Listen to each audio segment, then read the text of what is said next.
disebabkan karena pelaku ataupun tersangka sakit hati.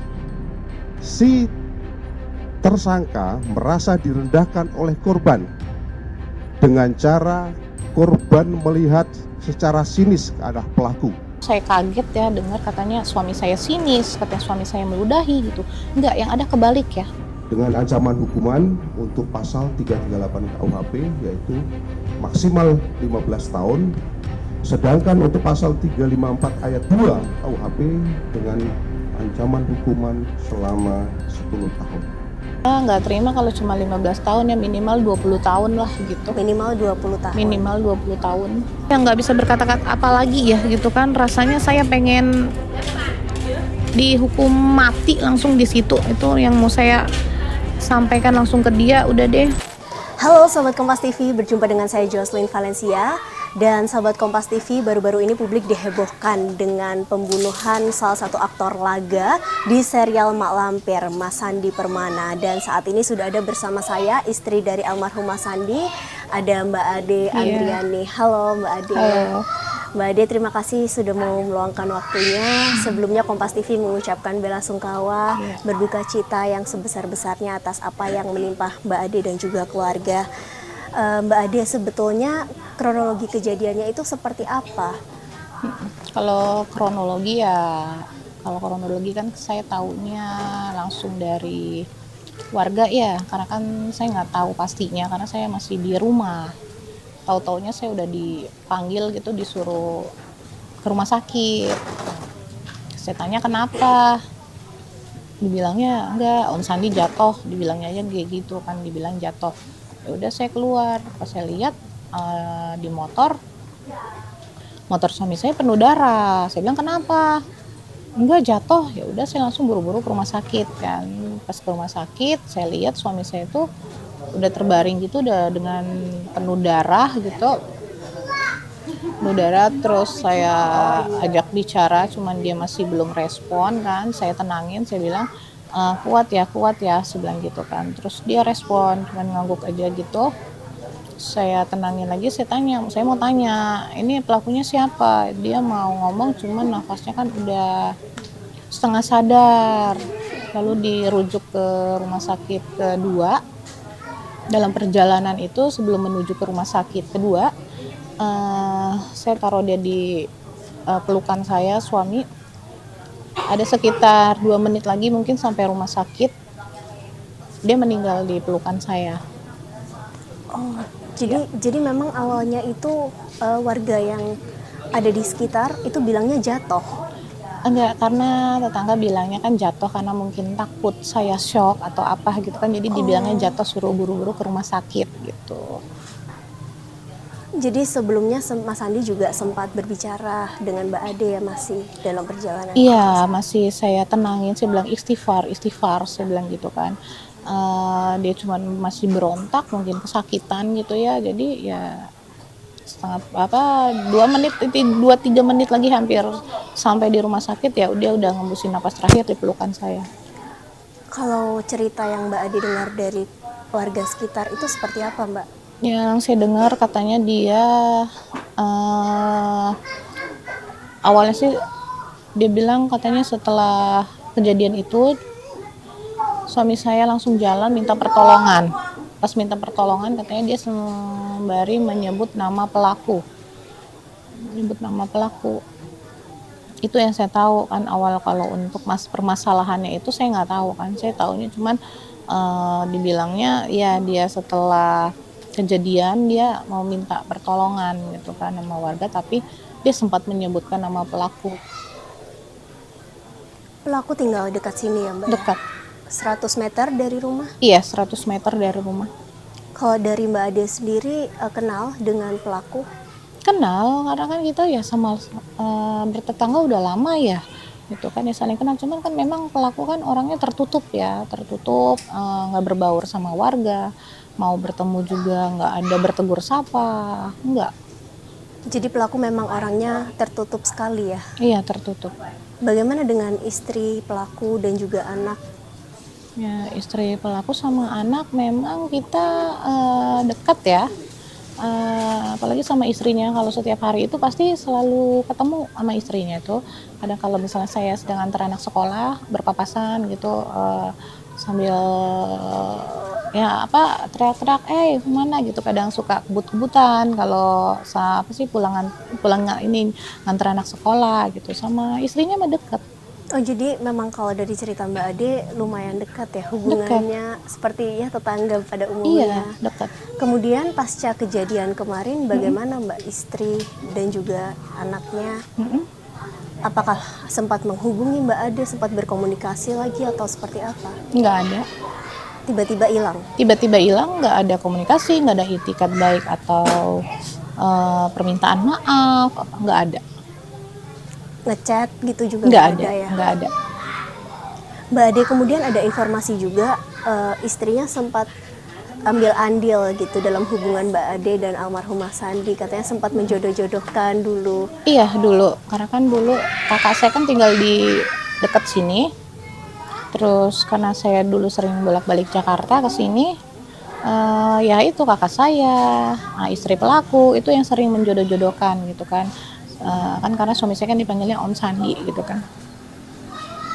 Dibilangin, Om, ini ada cewek gitu kan, udah jadian aja gitu. Sering jadi jodoh-jodohkan gitu sama kakak saya sama istri pelaku. Berarti sebelum kejadian ini semuanya memang terlihat sangat normal ya? Iya, sangat normal. Apa Mas Sandi sebelumnya sempat bercerita kepada Mbak Ade, misalnya seperti ada cekcok atau masalah dengan pelaku begitu? Karena kan informasinya dari tahun 2017 sudah sempat cekcok ya dengan pelaku ini. Kalau 2017 sih nggak ada cekcok gitu kan ya, mungkin karena dia aja mungkin beranggapan musuh gitu kepada suami saya gitu kan. Padahal kalau cekcok mah nggak ada cekcok sama sekali. Kalaupun cekcok kan pasti saya tahu ya sebagai istri, pasti suami saya itu apa-apa dia selalu bicara sama saya. Iya, jujur dia sama saya. Nggak ada untuk masalah cekcok atau berantem gitu, nggak ada. Jadi memang nggak ada apa-apa ya yang Mbak Ade tahu, nggak ada masalah besar. Nggak ada masalah besar, nggak ada. Bagaimana sih Mbak sebenarnya hubungan Mbak Ade, keluarga Mas Sandi juga dengan terduga pelaku? Hubungannya tuh kalau misalnya kita lihat dalam beberapa tahun ke belakang itu sebenarnya baik, biasa saja atau seperti apa? Biasa aja, sebenarnya kan emang si pelaku ini kan dulu langganan ojek saya. Sebelum saya menikah itu dia langganan ojek saya. Oh, jadi pelaku yang dikenal dengan Limbat juga ini merupakan tukang ojol ya? Iya, langganan saya. Kemudian selama menjadi tukang ojol, bagaimana Mbak Ade melihat pelaku ini? Apakah ada gelagat mencurigakan? Nggak ada. Karena ya biasa aja, kita bertetangga ya biasa aja, nggak ada rasa ketakutan atau ada dendam atau apa, nggak ada. Tahun berapa Mbak menjadi langganan ojol? Itu langganan ojol dia 2017 ya, saya sebelum menikah itu ya 2017. Berarti setelah hengkang tidak menjadi tukang ojol, apakah si pelaku ini menjadi kru film juga? Awalnya kan dia kru film, setelah kru film dia jadi ojol, udah setelahnya sih nggak ada.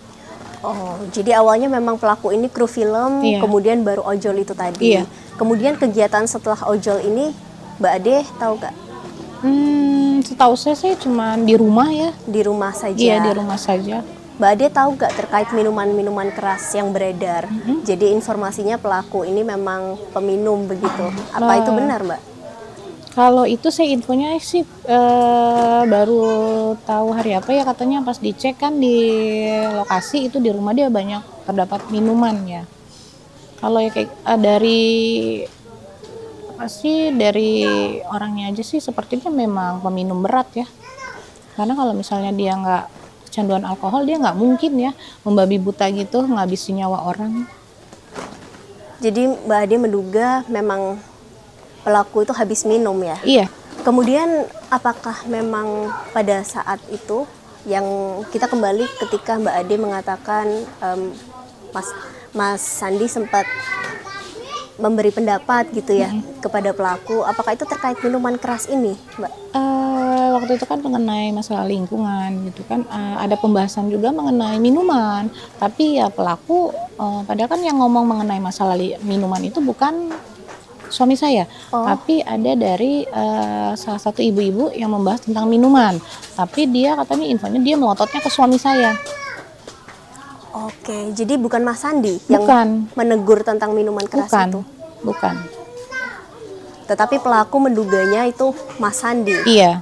Pelaku ini apakah memang pernah bermain dalam satu proyek dengan Mas Sandi? Sepertinya enggak. Karena kan yang saya tahu kan cuma pelaku ini kru di tukang bubur ya. Oke. Kalau dari Mbak Ade sendiri, ini kan pelaku sudah ditangkap ya. Iya. Kemudian polisi juga sudah menyampaikan keterangannya, motifnya sudah tersampaikan juga. Iya. Almarhum katanya menatap pelaku dengan sinis, kemudian meludah. Bagaimana tanggapan Mbak Ade terkait itu? Setujukah? Enggak. Karena saya tadi dapat kabar seperti itu, saya kaget ya dengar katanya suami saya sinis, katanya suami saya meludahi gitu. Enggak, yang ada kebalik ya. Dia yang suka melototin saya. Pelaku suka melototin saya, sampai saya sering bilang sama suami saya, itu tadi si Gimbal melototin saya. Saya bilang kayak gitu. Kamu pelototin balik? Iya, saya bilang kayak gitu. Saya pelototin balik.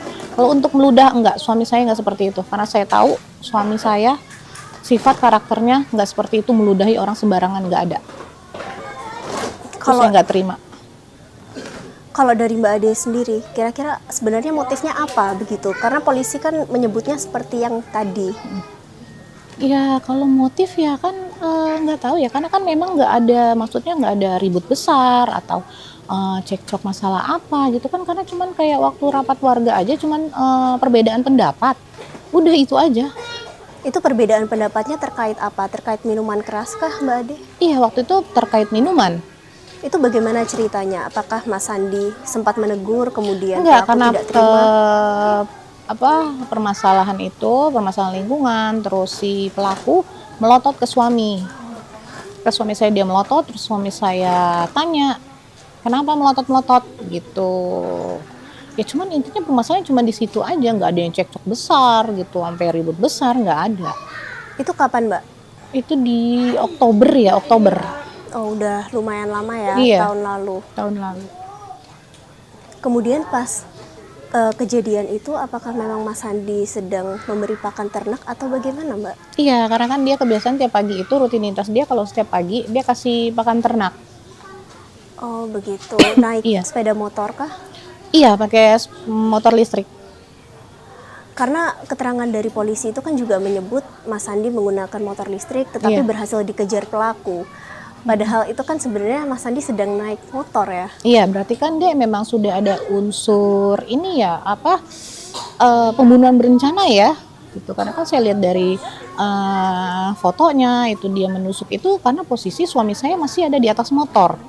Oh posisinya di atas motor. Iya, posisi suami saya masih ada di atas motor, dia langsung tusuk di bagian kepala. Oh. Jadi memang Mbak Ade menduga ini pembunuhan yang sudah direncanakan. Yang sudah mungkin cukup direncanakan. lama. Iya. Mbak Ade, sekiranya nanti Mbak Ade bertemu dengan pelaku, apa yang ingin Mbak Ade sampaikan? Ya saya mau ngomong karena saya nggak terima apa yang dia utarakan ke polisi ya, katanya main ludah gitu, sinis. Enggak, saya nggak terima gitu kan ya. Saya mau ngomong sama pelaku, bingung ya kalau saya mau ngomong sama pelaku itu yang nggak bisa berkata-kata apa lagi ya gitu kan. Rasanya saya pengen dihukum mati langsung di situ, itu yang mau saya sampaikan langsung ke dia. Udah deh, mendingan gak usah hidup deh gitu. Kesel ya saya kalau udah ngeliat pelaku itu. Saya sampai di TV udah keluar muka pelaku itu, saya nggak mau. Saya ada rasa ketakutan ngeliat muka pelaku karena saya inget langsung sama almarhum suami saya. Mbak Ade kapan rencananya berjumpa dengan pelaku Mbak? Ada rasa bertemu nanti ya, cuma nggak tahu ya nanti apakah nanti saya bisa nahan emosional saya gitu kan ya. Itu yang lagi saya jaga ya, emosional saya bisa kejaga atau enggak nantinya ketemu pelaku. Karena sampai sekarang saya yang melihat muka pelaku itu kesel gitu ya, udah emosi banget gitu ya, tega gitu. ngabisin suami saya gitu ya. Dia nggak pikir panjang gitu ya untuk masa depan anak saya, kan dia juga punya anak gitu kan. Apa dia nggak mikir nanti nasib anak dia juga seperti apa gitu kan, karena kan ya anak dia sekolah gitu kan, gimana nantinya gitu kan, apa nanti malu gitu kan punya ayah yang seperti itu. Apalagi saya sekarang jadi orang tua tunggal untuk anak-anak gitu kan, berat banget buat saya. Anak-anak ya udah nggak ada ayahnya lagi kan, masih butuh sosok seorang ayah ya, masih kecil-kecil. Iya, masih kecil-kecil ya, mungkin nanti kedepannya ya saya harus fokus ke anak-anak udah. Pasca kejadian, kegiatan sehari-hari seperti apa Mbak Ade? Berasa sekali ya? Iya, berasa sekali, karena kan biasanya tiap pagi dia tuh selalu tanya, ya mau kerja bawa mobil nggak? Karena setiap saya kerja, mobil itu dia yang siapin, dia yang panasin gitu kan. Jadi saya tinggal jalan gitu. Ya berasa karena kan masih ini, jadi saya belum bisa kerja ya, masih mau minta keadilan dulu ya. Pasca, pasca kejadian ini, Mbak Ade seperti apa? Dibantu siapa merawat anak-anak? Ada omahnya ya dan neneknya ini yang lagi ngebantu jagain anak-anak. Anak-anak tahu nggak Mbak atas kejadian yang menimpa ayahnya? Anak saya yang pertama sama yang kedua yang tahu. Kalau yang ketiga kan mungkin masih kecil ya, jadi dia belum paham. Bagaimana respon mereka Mbak Ade? Kalau yang nomor 2, dia tahu, dia tanya, "Mami, ayahku ditusuk ya?" Saya tanya, "Kamu tahu dari mana?" "Dari orang-orang." Gitu. Jadi kemarin sempat pelaku datang untuk mengambil barang bukti, anak saya teriak ke pelaku, "Nanti kalau sudah besar, saya tusuk kamu, karena kamu udah nusuk ayah aku." Katanya gitu. Jadi mereka tahu ya, Tahu. hanya yang kecil ya, yang mungkin belum. Iya, kalau yang kecil dia belum paham, kalau yang kecil ditanya ayah mana, kerja. Sampai sekarang taunya masih kerja. Kerja, iya. Tadi Mbak Ade sempat menyebutkan bahwa pelaku sempat datang untuk mengambil barang bukti, itu datang ke rumah. Barang buktinya disembunyikan di mana? Barang bukti katanya sih infonya kan disembunyiin di selokan ya.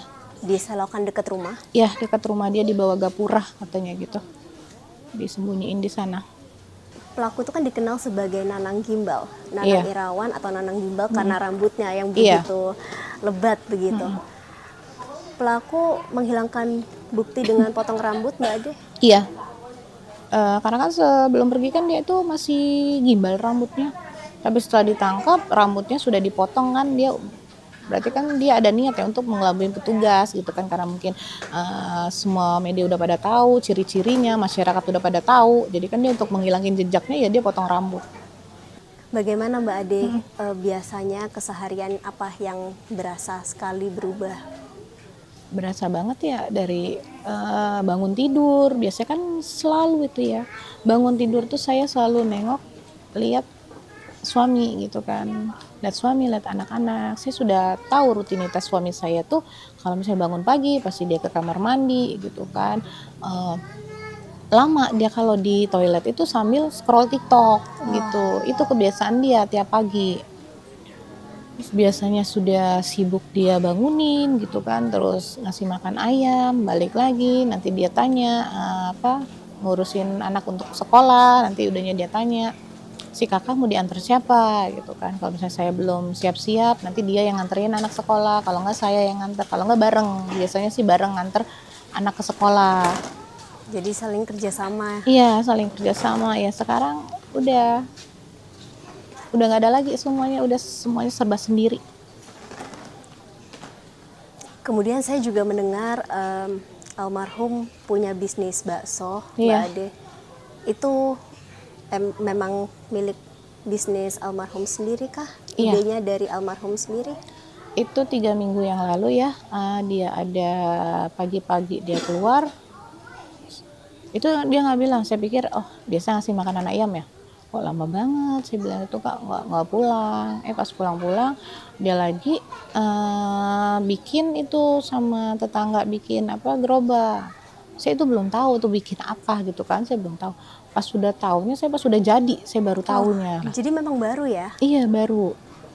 Terus dia malam-malam ngobrol gitu kan. Ya biasanya kan kita kalau ngobrol kan setelah saya pulang kerja itu saya nggak tidur, ngobrol dulu sama dia gitu. Nah dia bilang, aku mau usaha bakso gitu kan, bakso ikan kata. Oh ya udah namanya apa? Ada deh katanya gitu kan. Ternyata namanya kan bakso ikan mak lampir.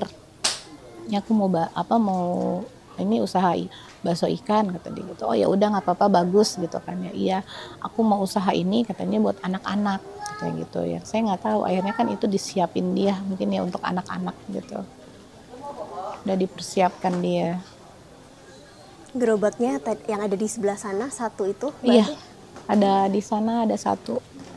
ada yang lain lagi? Ada yang lain lagi tapi sudah disebar ya ke ke tempat-tempat ya. Jadi sampai sekarang di beberapa tempat lain masih jalan ya? Atau Karena bagaimana? masih ada kejadian ini masih belum jalan ya. Karena kan saya bingung kemarin almarhum udah nggak ada, saya bilang gitu, nanti ini siapa yang menghandle gitu kan. Saya ingat perkataan almarhum katanya ini nanti buat anak-anak ya, jadi mau nggak mau kan Harus saya dilanjutkan. harus lanjutkan gitu kan, karena mungkin ini amanah dari almarhum ya. Berarti nanti Mbak Ade juga ada kepikiran untuk melanjutkan ya setelah Iya. semuanya sudah berlalu dan Iya. lebih tenang situasinya. Berarti keseharian almarhum setelah tidak bermain film itu tadi ya, Iya. biasanya memberi makan ternak, kemudian bekerja sama membantu rumah tangga Iya, bersama Mbak Ade, dan yang terbaru itu bisnis bakso. Bisnis bakso. Biasanya dia yang ngantar saya kerja gitu kan. Nanti kalau saya pergi-pergi dinas itu dia selalu menemani. Karena dari dulu itu kita tuh selalu sama-sama. Kalau misalnya kayak dia syuting gitu, syutingnya keluar kota, itu dia selalu ditemenin sama saya. Dia nggak mau, nggak. Pokoknya harus. Sedikit mengenang Mbak Ade, seperti apa sosok almarhum di mata Mbak Ade sebagai seorang istri dan juga sebagai seorang ayah untuk 3 anak? Sosok suami saya itu dia orangnya ya baik gitu ya, perhatian dia sama saya, sama anak-anak. Udahnya juga kan dia orangnya kan sesuai sama karakter filmnya ya, dia biasa jadi orang lucu gitu kan. Memang dia kalau di rumah itu lucu, dia usil orangnya. Dia sering joget-joget sama anak-anak, itu selalu joget. Ntar kalau misalnya anak-anak lagi nonton TV, ayahnya nanti joget di depan TV gitu. Sepi ya berarti Mbak Sepi, Ade iya. sekarang. Mbak Ade, kalau dari Mbak Ade sendiri ini kan proses hukum terhadap pelaku juga sedang berlangsung ya, proses penyelidikan, kemudian nanti mungkin akan ada rekonstruksi begitu. Iya. Apa harapannya Mbak Ade dan juga keluarga? Ya harapannya ya kalau bisa ya dihukum seberat-beratnya ya. Kita nggak terima kalau cuma 15 tahun ya, minimal 20 tahun lah gitu. Minimal 20 tahun. Minimal 20 tahun. Dan bagaimana jika nanti apa yang Mbak Ade harapkan tidak sesuai, akan ada langkah berikutnya? Ada langkah berikutnya, mungkin nanti saya serahkan semuanya ke kuasa hukum. Biar nanti kuasa hukum saya yang bertindak ya. Mbak Ade, terima kasih banyak Iya. untuk waktunya. Iya, Semoga sama-sama. kasus ini juga bisa terselesaikan dengan baik. Amin. Semoga apa yang diharapkan Mbak Ade dan juga keluarga juga bisa terkabul Amin. dan proses hukum berjalan sebagaimana mestinya. Amin. Amin. Salam untuk anak-anak Mbak Ade. Iya. Terima kasih. Iya.